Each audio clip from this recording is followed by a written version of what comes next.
का वीडियो काफ़ी important topic पर होने वाला है, क्योंकि इस वीडियो में हम बात करने वाले हैं कि स्प्लिट एसी का, चाहे स्प्लिट एसी हो या फिर विंडो एसी हो, उसका कंप्रेसर ओवरहीट क्यों होता है, कंप्रेसर ओवरहीट होने का क्या रीज़न होता है, कंप्लीट आज हम समझने वाले हैं। उससे पहले मैं बताना चाहूँगा, चैनल को सब्सक्राइब नहीं किया तो चैनल को सब्सक्राइब कर लें, और अगर आप हमारी वीडियो को फेसबुक पर देख रहे हैं तो फेसबुक पेज को फॉलो कर लें, ताकि ऐसे यूज़फुल वीडियो का नोटिफिकेशन आपको मिल पाए और वीडियो को देख पाएँ सबसे पहले। चलिए एक एक करके हम बात करते हैं कि कंप्रेसर ओवरहीट क्यों होता है। तो पहला नंबर कि चेक कहाँ से करना है, आपको टेस्टिंग कहाँ से करनी है कि क्या फॉल्ट है, क्या रीज़न है जिसकी वजह से कंप्रेसर ओवरहीट हो रहा है। तो चलिए हम स्टार्ट करते हैं। पहला नंबर कि आपको इंडोर से शुरू करना है, स्टार्ट करना है कि इंडोर में क्या क्या चेक करना है। इंडोर में अगर होता है ना, इंडोर में अगर आपका ब्लोअर मोटर अगर स्लो चल रहा है, ब्लोअर अगर स्लो चल रहा है तो उसके वजह से भी कंप्रेसर ओवरहीट होता है। क्यों होता है इस वीडियो में मैं बताऊंगा। पिछला एक वीडियो में काफ़ी डिटेल्स में बताया हूँ लंबा। सबसे पहले इंडोर से हम स्टार्ट करते हैं। इंडोर का ब्लोअर मोटर आपको चेक करना है कि ब्लोअर मोटर उसका सही चल रहा है कि नहीं।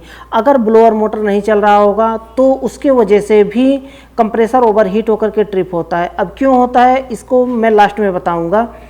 तो ब्लोअर मोटर चेक कर लेना है इंडोर में, उसके बाद एयर फिल्टर चेक कर लेना है, कूलिंग कॉइल चेक कर लेना है। कूलिंग कॉइल अगर गंदा होगा तो भी उसकी वजह से भी कंप्रेसर ओवरहीट होकर के ट्रिप होता है। इंडोर में हो गया। इंडोर में एक चीज़ बचता है, रिले, पीसीबी बचता है। पीसीबी को मैं लास्ट में बताऊंगा, अभी बता दूंगा तो आप समझ नहीं पाएंगे, इसलिए मैं लास्ट में बताऊंगा उसको कि पीसीबी की वजह से, पीसीबी में जो रिले लगा होता है उसकी वजह से क्यों ट्रिप होता है कंप्रेसर। अब हम बात करते हैं आउटडोर में। आउटडोर में अब हम बात करते हैं कि आउटडोर में क्या क्या चेक करना है। आउटडोर का condenser fan motor, condenser fan motor आपको चेक करना है कि कंडेंसर फैन मोटर चल रहा है कि नहीं, अपनी स्पीड पे चल रहा है कि नहीं। अगर स्पीड अगर स्लो होगी तो उसके वजह से भी कंप्रेसर ओवरहीट होकर के ट्रिप होता है। कैसे, इसको भी मैं बाद में बताऊंगा। अभी मैं अगर खींच दूंगा तो आप समझ नहीं पाएंगे, इसलिए लास्ट में मैं एक एक करके डिटेल्स में समझाऊंगा। आपको कंडेंसर फैन मोटर चेक कर लेना है। अगर स्लो चल रहा है तो भी कंप्रेसर ट्रिप होगा, अगर नहीं चल रहा है तो भी कंप्रेसर ट्रिप होगा। अगर ये तो फैन मोटर हो गया। अब हम बात करते हैं कंडेंसर की। कंडेंसर अगर गंदा होता है तो कंडेंसर गंदा होने की वजह से भी कंप्रेसर ओवरहीट होकर के ट्रिप होता है। ये तो हो गया। रेफ्रिजरेंट अगर ज़्यादा होता है तो उसके वजह से भी कंप्रेसर ओवरहीट होकर के ट्रिप होता है। अब हम बात कर लेते हैं कि अगर कंडेंसर फैन मोटर नहीं चल रहा है तो कंप्रेसर ओवरहीट क्यों होगा। कंडेंसर फैन मोटर और कंप्रेसर का रिलेशन क्या होता है।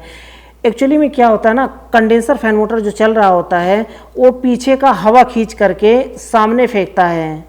आप कभी भी हाथ लगा करके ऐसे देखिए, कंडेंसर फैन मोटर के सामने हाथ लगा करके देखिए, गरम गरम हवा फेंकता है। वो गरम हवा कहाँ से आता है।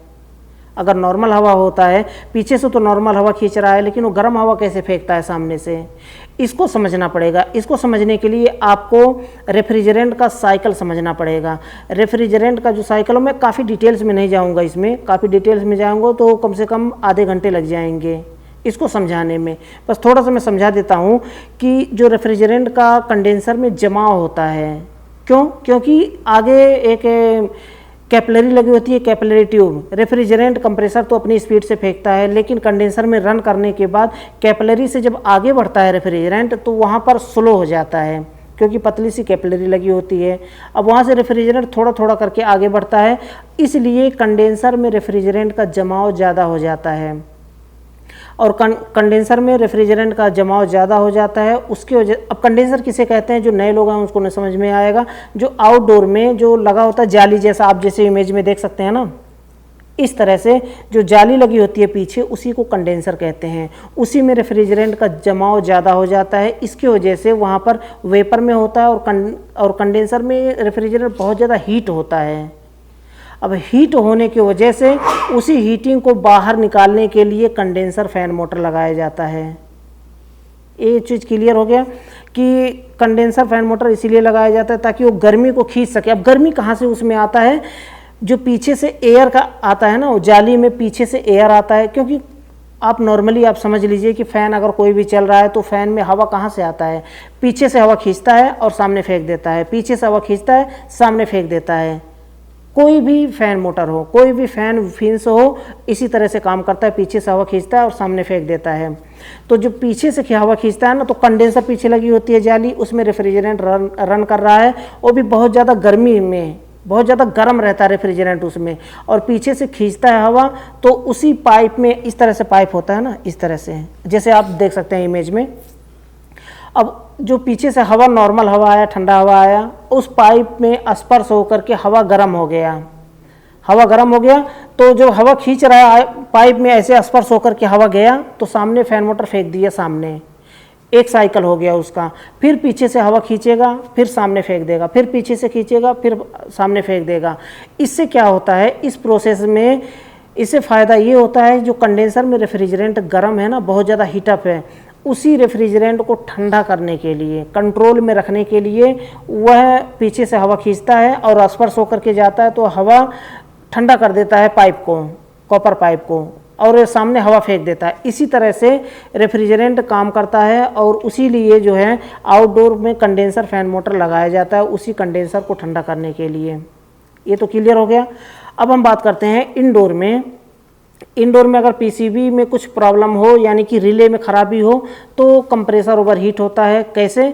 जैसे कि मानिए अगर आप रिमोट से एसी को बंद कर देते हैं, स्प्लिट एसी का इंडोर अगर आप बंद कर देते हैं रिमोट से, तो भी कंप्रेसर कभी कभी लगातार चलता रहता है। कभी भी एसी बंद करके, आपको अगर नहीं पता होगा ना, तो आपके सामने ये प्रॉब्लम जरूर आएगा। इंडोर बंद करेंगे रिमोट से तो आउटडोर चलेगा, कंप्रेसर चलेगा। तो इसमें क्या प्रॉब्लम होता है, जैसे कि आप इमेज में देख सकते हैं ना, ये होता है पीसीबी का रिले। अगर यह रिले ख़राब है, यानी कि डायरेक्ट हो गया है, ये काम कैसे करता है, इसके ऊपर मैं काफ़ी डिटेल्स में वीडियो बना चुका हूँ, नीचे डिस्क्रिप्शन में लिंक मिल जाएगा, या तो आपको आई बटन में फ्लैश हो रहा होगा, वहाँ से क्लिक करके उस वीडियो को देख लीजिए। इस वीडियो में मैं अगर बताऊंगा तो काफ़ी लंबा वीडियो हो जाएगा, तो आप उस वीडियो को देख लीजिए। मैं बताया हूँ अच्छे से कि रिले कैसे काम करता है, प्रैक्टिकल बिल्कुल मैं बताया हूँ। तो वह रिले अगर शॉर्ट हो जाता है तो रिमोट से बंद करने के बाद सप्लाई नहीं कट करता है, तो उसके बाद भी क्या होता है कि फिर भी कंप्रेसर लगातार चलता रहता है। तो यही रीज़न होता है, अगर रिले अगर सही काम कर रहा है तो रिमोट से जब हम बंद कर देते हैं एसी को, तो उसके साथ में आउटडोर का कंप्रेसर भी बंद हो जाना चाहिए। लेकिन अगर ख़राबी है तो आउटडोर का कंप्रेसर बंद नहीं होगा, लगातार चलता रहेगा। तो ये छोटी सी वीडियो थी, छोटी सी जानकारी थी। अगर वीडियो पसंद आए तो वीडियो को लाइक जरूर कर दें। लास्ट में बताना चाहूँगा, चैनल को सब्सक्राइब नहीं किया तो चैनल को सब्सक्राइब कर लें। अगर वीडियो को फेसबुक पर देख रहे हैं तो फेसबुक पेज को फॉलो कर लें, ताकि ऐसे ही यूजफुल वीडियो का नोटिफिकेशन आपको मिल पाए और वीडियो को देख पाएँ सबसे पहले। तो आज के लिए बस इतना ही था। अगली वीडियो में फिर जल्दी मिलते हैं एक नया टॉपिक के साथ।